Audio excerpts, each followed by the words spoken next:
Buenos días, buenas tardes, buenas noches. Estamos hoy otra vez aquí con todos ustedes en el podcast Charlando y Conectando. Y hoy estoy, más que contenta. Hoy tengo a un invitado que, quiero, adoro y lo quiero desde hace muchos, muchos años. Él es Juan Carlos Baumgartner. Es un súper arquitecto mexicano, fundador y director de Space México. Bueno, es que si les contara, yo me acuerdo cuando Space empezó con base en Chicago, cómo se lo trajo para acá, pero bueno, nos irá platicando todo eso él. Desde sus inicios, esta firma ha crecido muchísimo, ha sacado premios internacionales, tiene infinidad de proyectos que hoy Juan Carlos nos va a venir a platicar. Yo me siento súper orgullosa y súper contenta de tenerlo hoy aquí con nosotros. Está considerado de los mexicanos más creativos de nuestro país. Entonces es de verdad un orgullo tener hoy aquí a Juan Carlos. Bienvenido, Juan Carlos. Gracias, Rob. Gracias por invitar. Oye, a ver, platícame. Mira, este podcast va muy enfocado a los adolescentes. Entonces creo que tu historia es una historia que los jóvenes tienen que conocer. Primero quiero que me diga, yo sé que siempre en tu vida te había encantado la arquitectura, pero ¿en qué momento dijiste, sí quiero ser arquitecto? ¿Y qué influencias tuviste para poder determinar y tomar esta decisión en su momento? Bueno, no recuerdo haberme cuestionado hacer otra cosa. Creo que tuve como una suerte de siempre haber querido ser arquitecto. Desde que tengo memoria, no sé así exactamente por qué, no lo tengo muy claro. Mi papá es ingeniero y mi mamá decoradora, y entonces siempre digo que si metes eso en una licuadora, pues seguro salgo yo. Y no vengo de familia de arquitectos, entonces la verdad es que tampoco es que tuviera muy claro ni siquiera quiera ser arquitecto y qué era lo que realmente hacían los arquitectos. Yo tenía como este feeling que eso es lo que quería hacer. Me gustaba mucho cuando iba de repente con mi papá a obra, pues podían pasar un mes y había un avance impresionante y se me hacía como mágico. Pero se me hacía más mágico que a alguien se le había ocurrido eso, ¿no? O sea, todo lo que ves construido, está increíble la capacidad que tenemos de construir como sociedad, pero se me hacía más increíble esta capacidad de alguien de imaginar cosas que no existían y después verlas construidas, ¿no? Entonces yo creo que de ahí de acompañar a mi papá de chiquito y cosas así, como que me empezó a gustar esta idea de cómo tus ideas las puedes plasmar y luego verlas construidas, ¿no?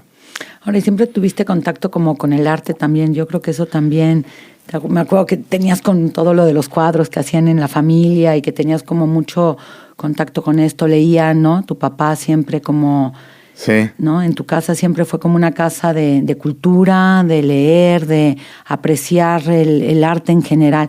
Yo creo que eso también, ¿no? Te pudo dar como un toquecito, no, sí, un empujón. Seguro. O sea, mi casa estaba llena. Mi mamá tenía una galería y tenía una fábrica de enmarcado en la que además trabajé desde los 15, yo creo. Y siempre estuve muy involucrado con el tema de arte. Y luego pues yo trabajaba en el mostrador de la tienda de enmarcado y entonces me la pasaba pues recomendándole, no sé, con 15, 16 años a clientes, pues qué combinaciones podían hacer con sus cuadros y oyendo cómo venían regresando y de luna de miel y querían remodelar su casa y cosas de ese tipo. Entonces sí, y mi papá siempre digo que se lo digo a la fecha, es un junior intelectual. O sea, mi papá trabajaba en las mañanas y en las tardes se dedicaba a leer, ¿no? O sea, sí es una persona sumamente culta. O sea, todos los temas y todo. Nada más como break. Me regalaste un cuadro, ¿te acuerdas? Cuando me casé. Sí. Me acuerdo perfecto y ahí anda por ahí todavía. Entonces sí, definitivamente. Y a nivel personal, ¿crees que tu papá sí entonces fue influencia fuerte? ¿Alguna otra influencia personal que te haya motivado a ser arquitecto?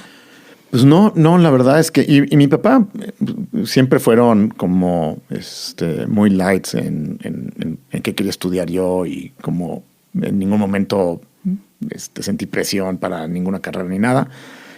Tampoco les preocupó mucho, o sea, hay esta imagen, y yo creo que ahora ha cambiado un poco, pero cuando yo estaba creciendo, pues tenía esta imagen del arquitecto, como la vida del arquitecto un poco como roller coaster, ¿no? Como una, o sea, muchos papás, amigos que eran arquitectos, pues de repente tenían épocas que les iba increíble y entonces compraban coches, se cambiaban de casa. Y luego tenían unas épocas que después de esa que les iba horrible y entonces vendían los coches. Pero la mayoría de los arquitectos que yo conocía, pues vivían así en una sube y baja de vida económica y muchos les iba muy mal, ¿no? Y a muchos amigos de mi papá, arquitectos, les va muy mal. Y sin embargo, mi papá en ningún momento me cuestionó o me preguntó si no quería estudiar algo en lo que tuviera más posibilidades de que me fuera bien o algo así, ¿no? Que mucha gente en esa época, cuando querías estudiar algo creativo, y arquitectura se salvaba un poco, pero en la mayoría de las industrias creativas todo el mundo las veía así como huye de ellas, te vas a morir de hambre, ¿no? Definitivo. Y no, la verdad es que mis papás siempre me apoyaron. Siempre te apoyaron. Pero tampoco tuve una influencia como para arquitectura, porque nadie en mi casa sabe nada de arquitectura. Y de todos modos tú, adelante. Sí. Y entonces entras a la UNAM, ¿no? Al Cheto, ¿era el Cheto? Era el taller, Cheto, ¿verdad? sí. Sí, era el bueno, primero taller. entré en la Anáhuac porque había un desfase entre la UNAM y el resto de las universidades, que creo que ahorita ya es más chiquito. Pero cuando todas las universidades ya estaban arrancando, la UNAM todavía no te avisaba si te habían aceptado o no. Okay. Y era bien complejo, sigue siendo, entrar a la UNAM cuando venías de una escuela que no era que una escuela pública. privada, ¿no? Que no era pública. Entonces, yo dije, no, pues no me voy a quedar sin hacer nada, y me metí a la Anáhuac como para esperar en lo que daban los resultados. Y entonces tuve como casi un semestre en la Anáhuac y ya de ahí ya me pasé a la UNAM. Eso fue lo que hizo la diferencia, yo creo que en tu vida. Sí. Entonces, No, la verdad UNAM. es que además la Anáhuac del sur estaba arrancando con mi generación arquitectura y era pues la Anáhuac que se sentía como muy parecido a de donde yo venía de estudiar la prepa y yo fui malísimo en calificaciones toda mi vida. O sea, no, bueno, el último año tuve que ponerme las pilas grueso porque no iba a llegar ni siquiera al promedio para que me aceptaran en la UNAM para hacer examen. Okay. O sea, mi promedio andaba como en 7 y cacho y necesitaba estar por lo menos creo que como en 8. Siempre pasé... Lo lograste. Sí, me puse la verdad es que me daba mucha flojera lo que me enseñaban. Entonces, y muchísimos años después me enteré que tengo déficit de atención. Entonces, además, mi cerebro decide en qué se enfoca y en qué no. Entonces, en cosas que no hacen mucho sentido, pues, no lo que te gusta, atención. a lo mejor, sí, entonces. Sí, totalmente. Y ahí haces hiperfocus.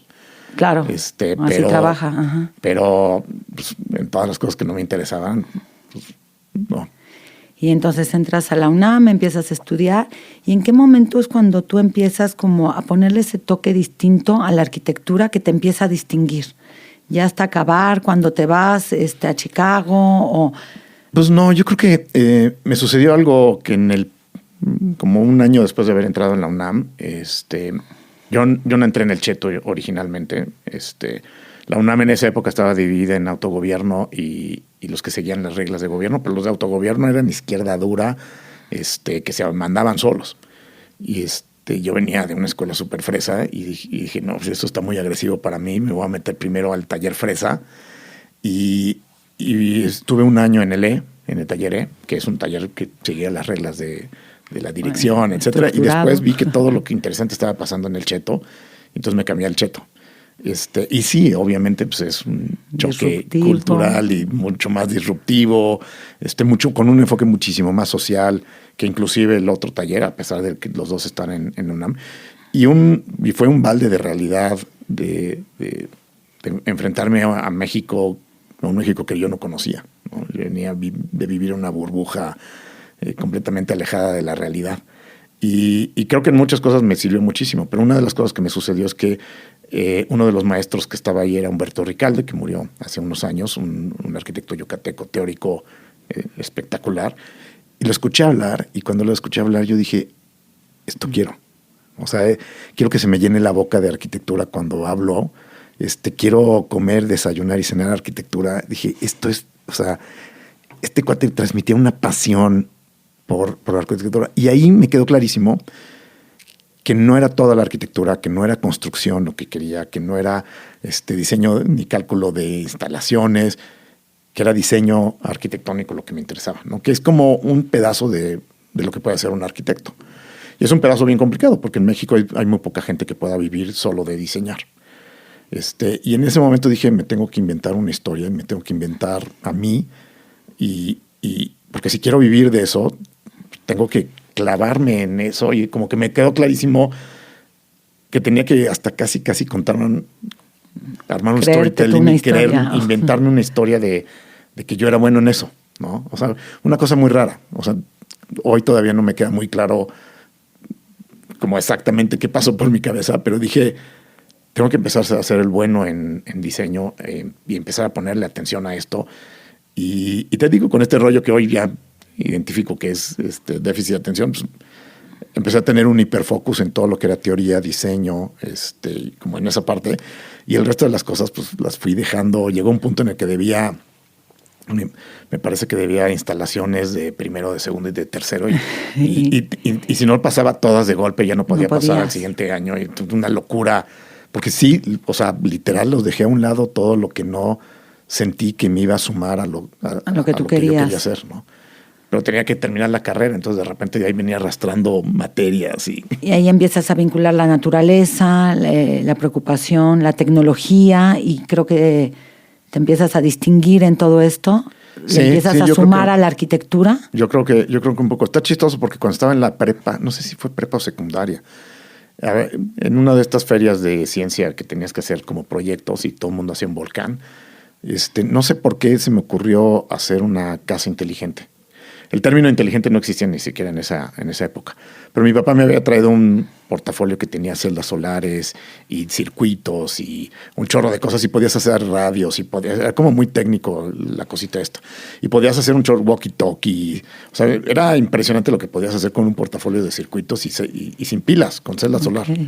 Y se me ocurrió desarmar el portafolio, por poco me mata mi papá, y utilizar como todas las piezas para armar una maqueta de una casa que funcionara con celdas solares. Tú pisabas el tapete y entonces la puerta se abría en automático. Cuando se abría la puerta se prendían las luces. O sea, era un gadgetcito.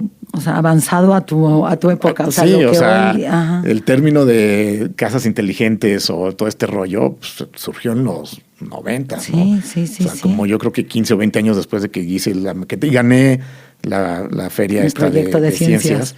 Y solo por eso mi papá no me linchó, porque no estaba nada contento con que le había destruido el portafolio ese. Y ahí entonces empiezas a meter yo creo que ya traía como muchas inquietudes de esto. Ahora, leí y me encantó tu concepto de tribu. Me encantaría que nos lo explicaras como un poquito más a detalle. O sea, ver qué pasa en una oficina para que tú puedas conceptualizar todo este proyecto. Bueno, mucho de lo que hacemos es oficina. Yo creo que somos la empresa más grande en América Latina en diseño de corporativos. Y siempre me ha interesado muchísimo el comportamiento humano. Entonces, he armado como una especie de currícula muy sui generis después de haber terminado la carrera, en la que tengo posgrados en arte, en diseño industrial, tengo una maestría en neurociencia cognitiva. O sea, tengo así un compendio de useless information, pero principalmente muy ligado a tratar de entender comportamiento humano. Y una de las conclusiones, llevo 10, 15 años metido en temas de neurociencia, y una de las conclusiones en casi todo en neurociencia es si le rascas, la explicación de todo es que somos cavernícolas. O sea, ¿por qué funcionamos como funcionamos? ¿Por qué la percepción funciona como la memoria, las emociones, los sesgos cognitivos? Todo, la respuesta es que somos cavernícolas y nuestro cerebro no ha cambiado. Y entonces cuando pasa la pandemia, empecé a escuchar mucha gente que como perdida en el tema del futuro del trabajo y de las oficinas, y por consecuencia como de la sociedad, el tejido urbano. Hay un chorro de cosas que las oficinas pueden modificar radicalmente, ¿no? Y había mucha gente que yo la escuchaba hablar sin pies ni cabeza, ¿no? Entonces decidí que quería escribir un libro que planeara o plasmara mi visión del futuro del espacio público, no nada más la oficina. Y todo alrededor de necesitamos espacios públicos para conectar, porque lo hemos hecho por 150,000 años en las tribus. Y no van a desaparecer, porque nuestro cerebro sigue cableado para contar historias alrededor de una fogata. Entonces, la idea es pues, analizar un poco desde una perspectiva como social la importancia de la tribu y la importancia de los lugares que la tribu tenía para lograr que la gente tenga sentido de pertenencia, sentido de unidad, de trascendencia.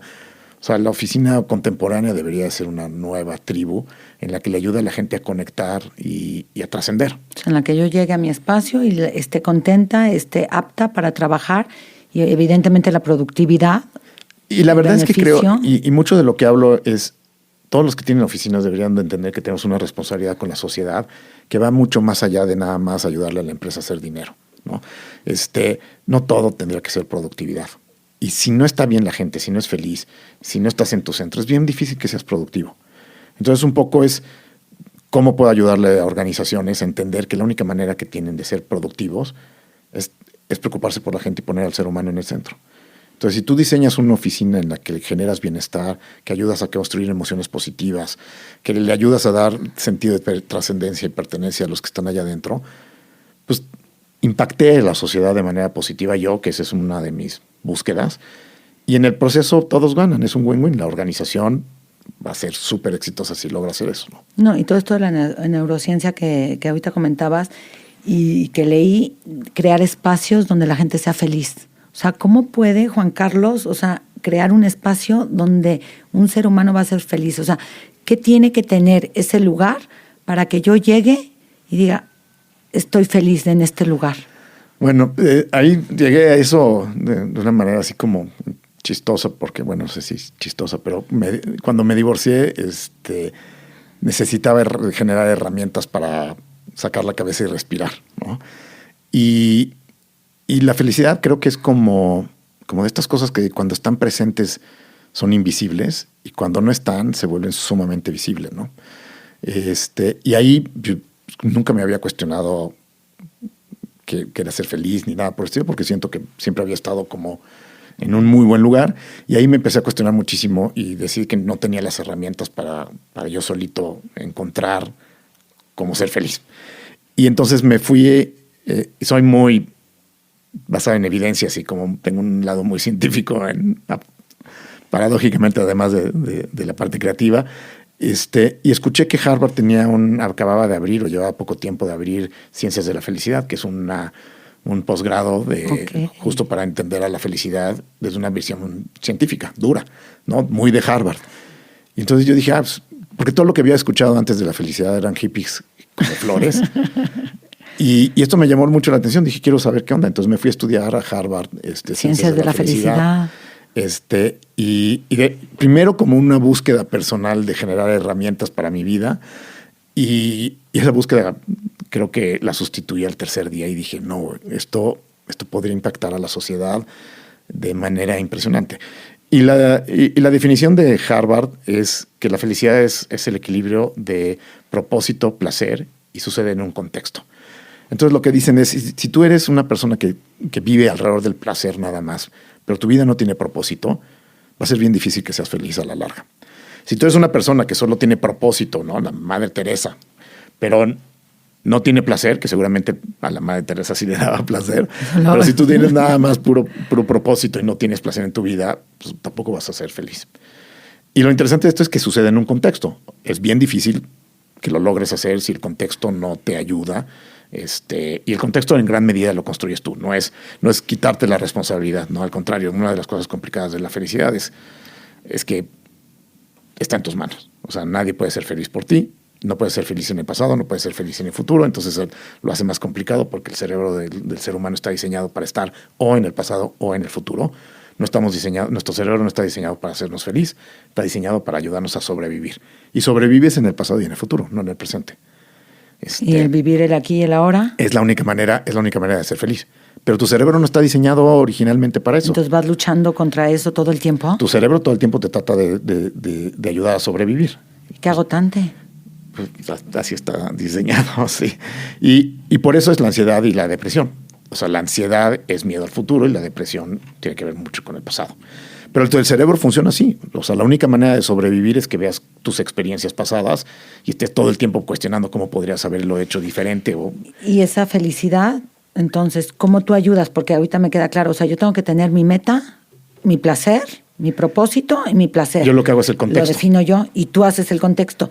¿Cómo puedes integrar esto que depende de mí a ese contexto que depende de ti para que yo alcance esa felicidad? Pues mira, hay muchas cosas. La primera es justo lo que acabas de decir. La mayoría de los contextos en los que vivimos no necesariamente te ayudan a estar presente. O sea, si tú llegas en un lugar que es aburrido, tu cerebro de inmediato se desconecta de los estímulos que están alrededor tuyos.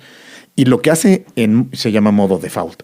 Lo que hace tu cerebro en modo default es empezar a rumear sobre el pasado o el futuro. Porque ese es para cómo estamos cableados. La única manera de que dejes de rumear, bueno, hay varias herramientas, pero la que yo puedo hacer en el diseño es que sea suficientemente interesante el contexto, que te desenganche de tu rumeada y te traiga aquí. Okay. Y entonces el diseño, una de las herramientas que tiene para generar eso, o la arquitectura para hackear tu mente, es de las herramientas más potentes para tenerte presente.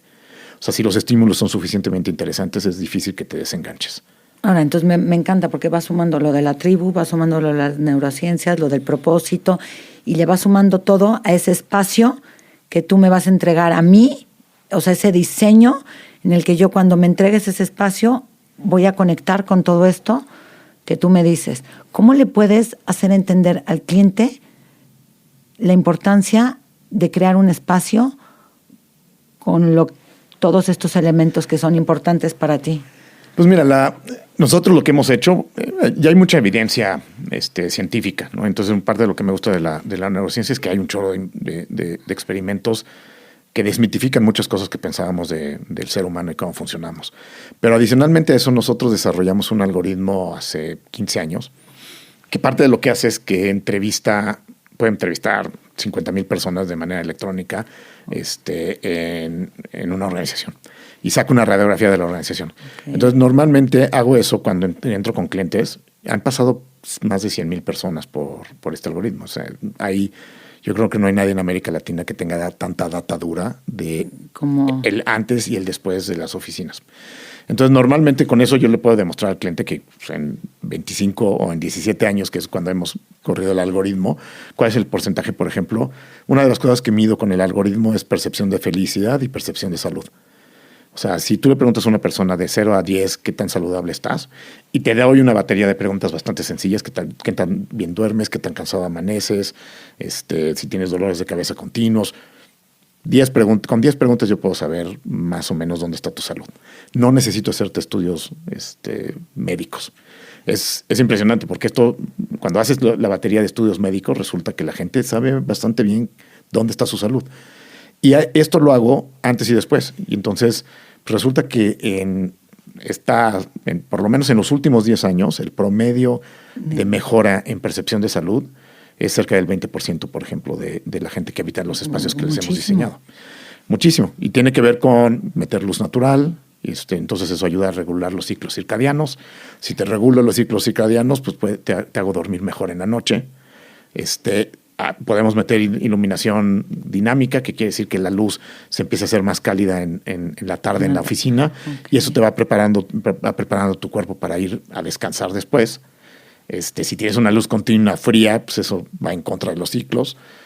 El reto con los ciclos circadianos es que no coinciden con los ciclos de la naturaleza. Un ciclo circadiano tiene 24 horas, 11 minutos. Y tienes un desfase cada día de esos 11 minutos. Si la arquitectura o el ambiente en el que estás no te ayuda a regularlo, pues de repente te cuesta muchísimo trabajo dormir. Es cuando ya no puedes también, o sea, ni hacia un lado o hacia el otro. Y entonces es interesante porque lo que nosotros hemos hecho es medir mucho de estas cosas para tener data dura para llegar con los clientes, y normalmente lo hacemos con el mismo cliente. Entonces, 6 meses después de que se cambió, regreso y le digo, estos son los impactos que tuvimos, ¿no? No, y está ahí, o sea, entonces sí, no hay manera utilizamos mucha data y tenemos un laboratorio, somos socios de un laboratorio de neurociencia en Canadá. Eso. Y entonces hago mucho research ahorita con mi obsesión personal del déficit de atención. Derek, mi hijo, tiene déficit de atención. La razón por la que yo me enteré que yo tenía fue que lo diagnosticaron a él. Y yo siempre había pensado que era un cuate con muy mala memoria, distraído. Pues sí, me gusta el riesgo y la adrenalina, pero normal, ¿a quién no? No, no a los extremos, o sea, los coches, no. Bueno, mis tres hijos corren. Mi hija, la grande, fue campeona nacional. No, coche, ¿los tres? Bueno, la de medio ya lo dejó, porque ella no disfruta el riesgo. Ustedes no saben lo que sufría de adolescente yo, Juan Carlos. Pero el chico, ya el chico me gana. Yo ya no puedo. No. La grande fue campeona nacional de karts en felicidades, un momento. Qué padre. Y corremos, eso es como nuestra terapia. Familiar, así de... Está chistoso, corremos en la pista de Cuernavaca Karts y de repente mi hija me dice, hace mucho no vamos a terapia. Y salen todos está padrísimo. Y además ya al principio pues, yo les marcaba trazo y como por dónde correr y cosas así. Y ya recientemente pues ya llevamos un par de años en los que ya compiten conmigo, ¿no? Ya están en mi categoría. Ay, qué padre, qué increíble eso. Sí. Pero todo eso son características del déficit de atención. Y lo que estamos haciendo, por ejemplo, con Canadá, con el laboratorio, tenemos un programa para ver cómo puedo ayudar a niños con déficit de atención a sustituir medicinas con arquitectura. Eso está maravilloso. Escuelas diseñadas así. Ya tenemos varias. Principalmente la comunidad judía son los que más le han apostado. Creo que porque la mayoría de las escuelas de la comunidad son de la comunidad. Entonces no es un negocio de alguien en particular que quiera exprimir el negocio. El problema de muchas escuelas en este país es que son negocio de alguien y luego es difícil encontrar a alguien que entienda que tal vez el retorno de inversión no lo vas a ver tú, lo va a ver ese niño cuando esté en la carrera. Porque tu interés está puesto en otras cosas. Es difícil. Pero sí, trabajamos con algunas universidades y con escuelas. Oye, a ver, un espacio, ahorita que hablabas de todo eso, un espacio personal en el que Juan Carlos se refugie y encuentre paz. Mis casas. Bueno, pero tengo una casa en Cuernavaca que esa yo creo que ganó premio sí, especial. Ha sido súper premiada y es la portada de un libro que se llama Casas con albercas o algo así.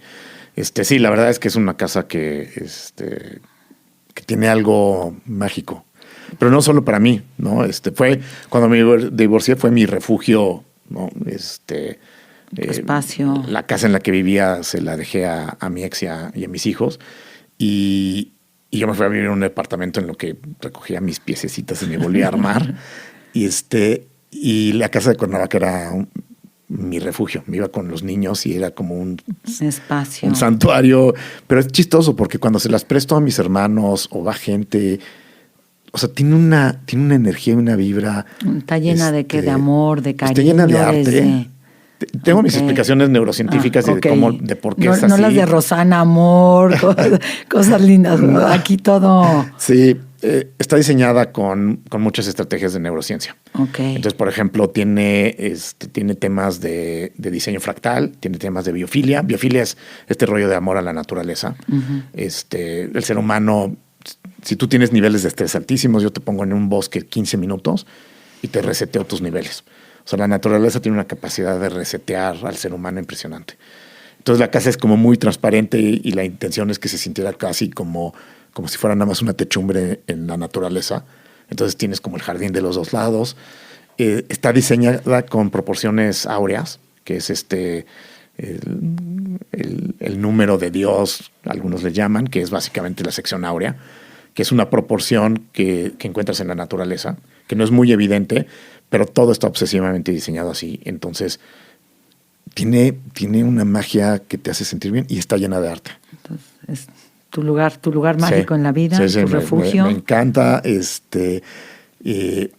Ha tenido distintos roles como en mi vida esta casa, ¿no? Ahorita mis hijos ya están entrando en la pubertad. Entonces se está volviendo la casa de fin de semana de muchos de los amigos. Con los amigos. Entonces, un espacio distinto.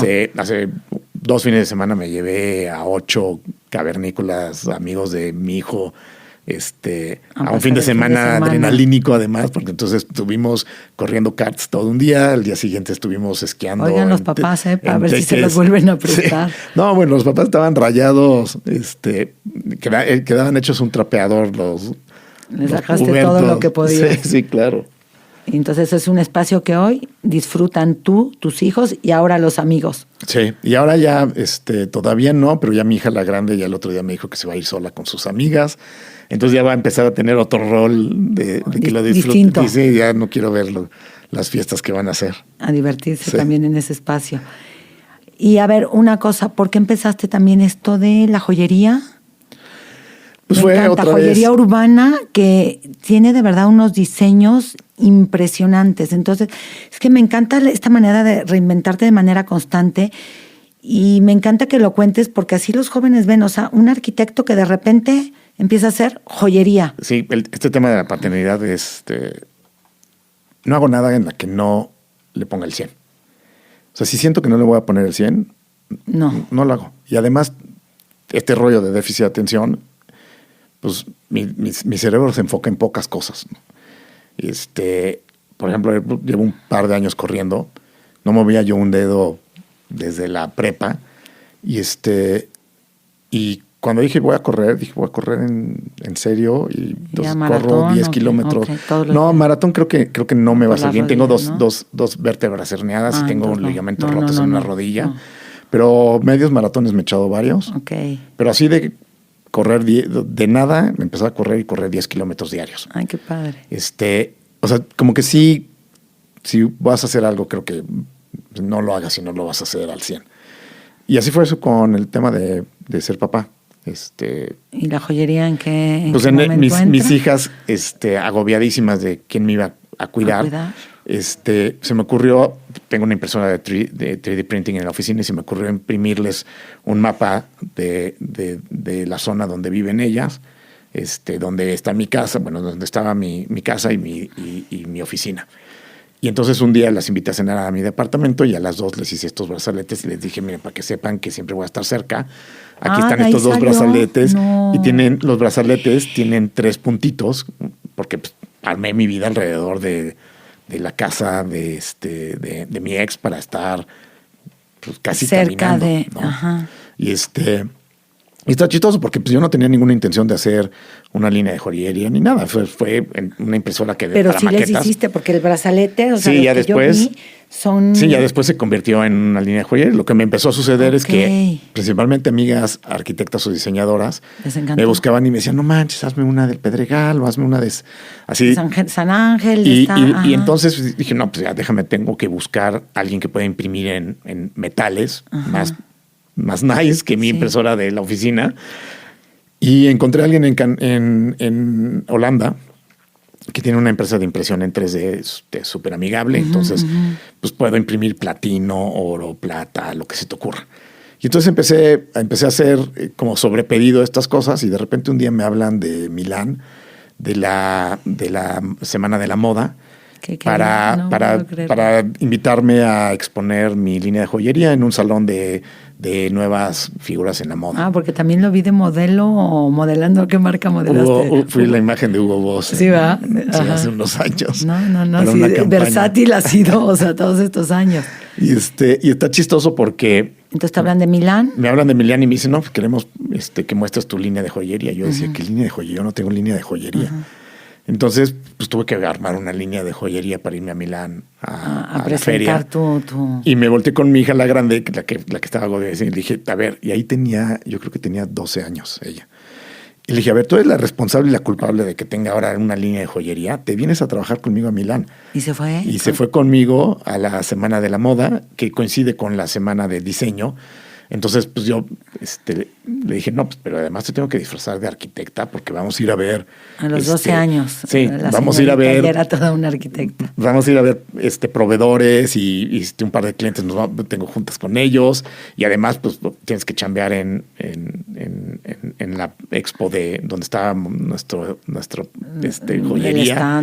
Sí, era como un corner. Okay. Y era particularmente o diseñado específicamente para museos, medios como de revistas y cosas así, galerías de arte. O sea, era como un mercado muy, muy particular. Y ahí tenía que haber alguien explicando, ¿no? Entonces me llevé a alguien de la oficina que que esta niña estuvo ahí chambeando y nosotros llegábamos y pues, Alexa se ponía a trabajar ahí. No, me encanta. Impresionante, porque era un perro que no soltaba hueso. O sea, pasaba alguien así, y se llevaba brazalete. Y llegaba ella. Ni siquiera teníamos a la venta, porque era como... como pedir y... Sí, eran galerías o museos que les interesara, pues ya te ponías de acuerdo con ellos. O mucho media, ¿no? Como periódicos, revistas y cosas así. Pero pasaba alguien interesado y se acercaba y le decía, ¿hablas inglés o español? y le decía, no, inglés. Y se soltaba con el pitch de dónde venía la línea de joyería, que era 3D printing. Se le ocurrió hacer un giveaway en Instagram. Que esto, además, ahí todavía Instagram era como muy verde. Una rifa de los que postearan una foto y le dieran más like, les íbamos a regalar un brazalete. No, es movidísima. Y está chistoso porque ahora una de sus opciones, tiene 18 años y quiere estudiar arquitectura, y una de sus opciones es estudiar en Milán. Ay, qué padre. Sí. ¿Y habla italiano ya? No, pero la carrera de arquitectura es tan solicitada que la tienen en inglés. Okay, tienen una que es en italiano y tienen una en inglés que es la versión internacional, porque hay muchísima gente internacional que quiere estudiar. Qué maravilla. Entonces ahí la tendremos en Italia. Pues una de sus opciones es Italia. Mangiando pasta. Sí. Qué padrísimo. ¿Y el vino? ¿En qué momento llegó el vino también? Porque cuando... yo hace mucho que no veía a Juan Carlos y de repente dije como joyería. Y entonces también, o sea, el vino, ¿en qué momento? Y me encantó el nombre del vino, que también quiero que me digas por qué. Bueno, la historia del nombre está chistoso porque yo siempre he pensado que diseñar es resolver problemas. Y los diseñadores en general somos muy buenos resolviendo problemas. Y entonces ahí coincidió en que fue justo pues, la época de recién divorciado y dije, o lleno mi vida con cosas creativas y me ocupo o voy a estar muy triste y me va a costar mucho trabajo, ¿no? Y entonces ahí fue cuando hice todo el tema de la joyería, hice escultura, hice el vino, o sea, ahí armé, como consecuencia de eso, armé mi primer TED Talk. Entonces al final dije, pues esto es una cosa súper negativa, tengo que sacar algo bueno de esto. Y me puse a chambear en un chorro de cosas que como que tenía ganas de hacer y que era un abanico que me sacaba de mi zona de confort, ¿no? Y el vino, pues me gusta mucho el vino y entonces dije, pues voy a sacar una etiqueta, pero quiero hacer yo la mezcla. Entonces conseguimos una sommelier que me fue coachando y pues por 6 meses íbamos haciendo mezclas de vinos en crudo para llegar a la mezcla del primero. Y el logo de mi despacho es una Space, tiene una A grande como sin el palito en medio. Entonces dije, pues le voy a poner ese logo a la primera botella. Entonces llego con mis hijos y les digo, miren, mi primer botella de vino. Y Alexa, mi hija la grande, me dice, te amo muchísimo, me hiciste un vino con mi nombre. Entonces me volteé y le dije, sí, claro. Y entonces los otros dos, Derek y Luisa, se volteaban y me decían, ¿y mi vino?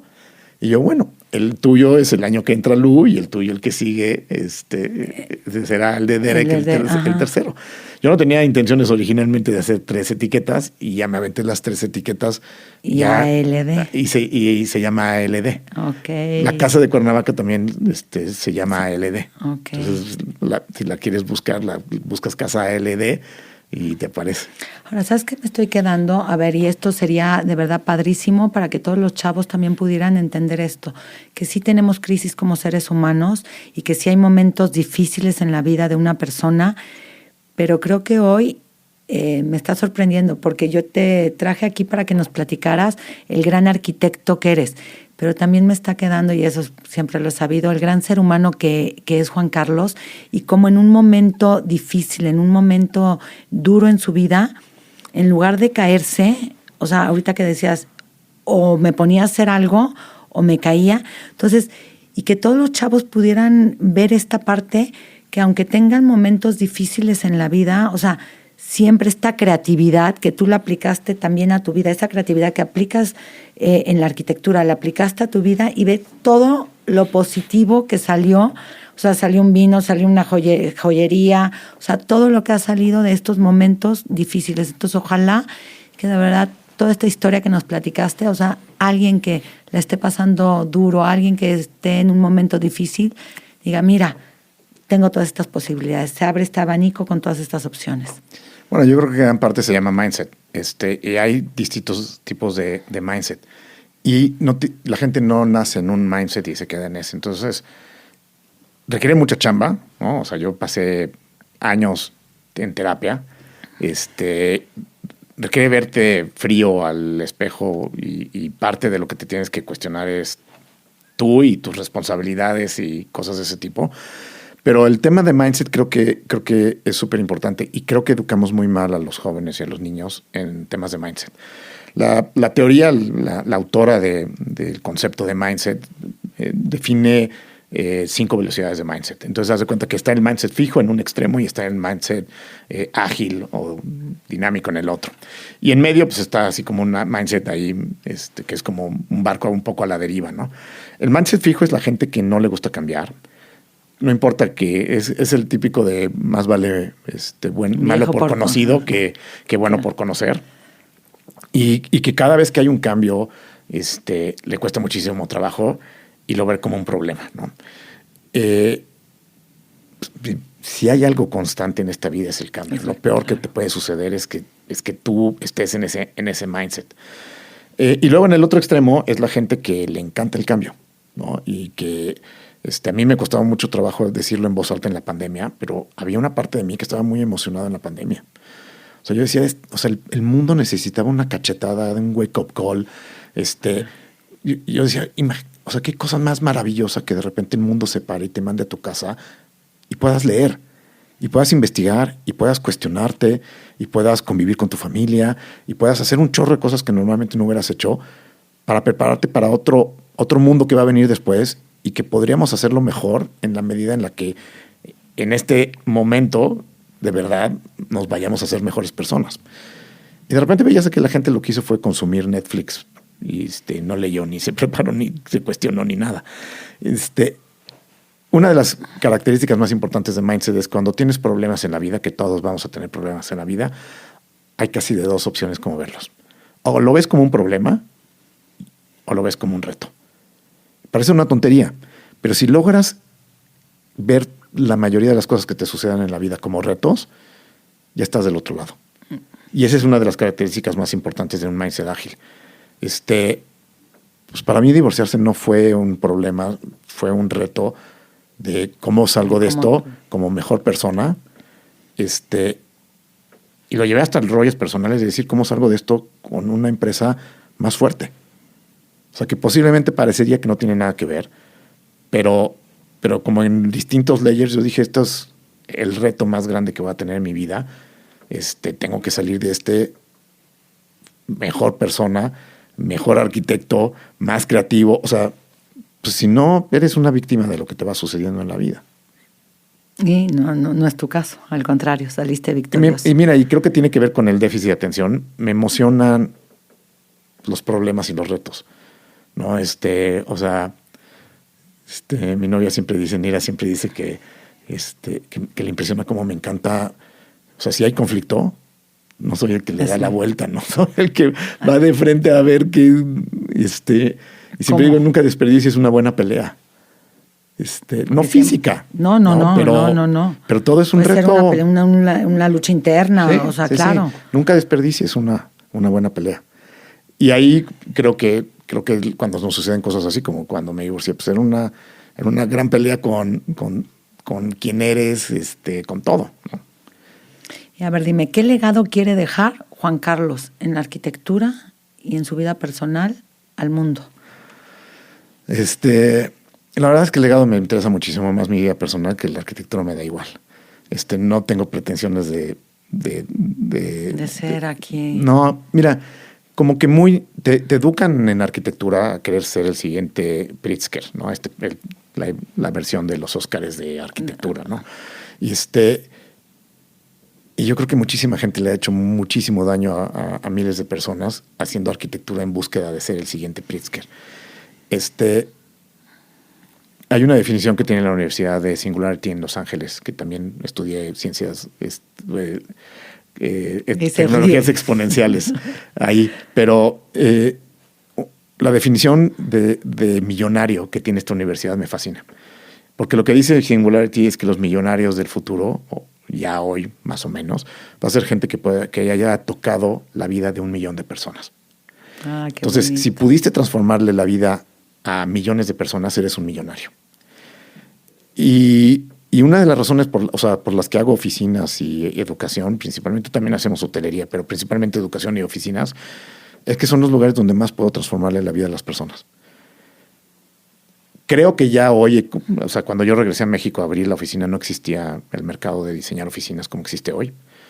80% de los que hacen oficinas hoy reconocidos trabajaron conmigo. O sea, yo en gran medida creé en México esta industria y pues, posiblemente puede ser un legado. Pero la verdad es que lo que más me interesa es mis hijos, ¿no? Pues que darles las herramientas para que puedan ser felices, para que puedan aprovechar las peleas, ¿no?